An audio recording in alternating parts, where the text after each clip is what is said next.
जम्मू काश्मीरच्या पहलगाममध्ये मोठा दहशतवादी हल्ला, 28 पर्यटकांचा मृत्यू. टीआरएफने हल्ल्याची जबाबदारी स्वीकारली.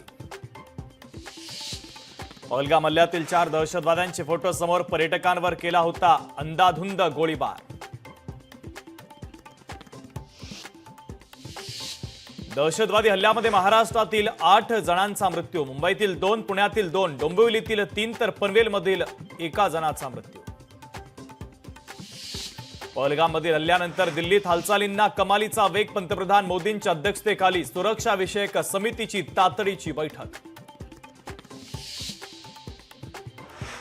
काश्मीरच्या पहलगाममधील दहशतवादी हल्ल्यानंतर दिल्लीसह मुंबईत देखील आता हाय अलर्ट. पर्यटन स्थळांवर पोलिसांचा चोख बंदोबस्त.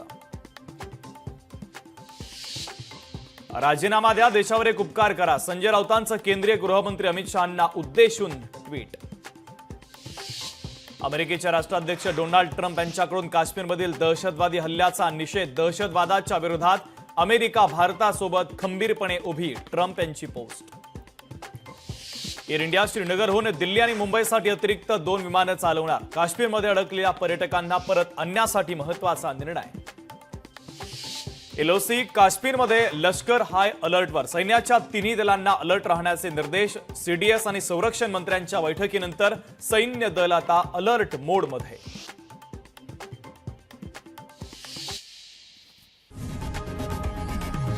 लोकशाही मराठी ऐका, पहा, जागरूक रहा.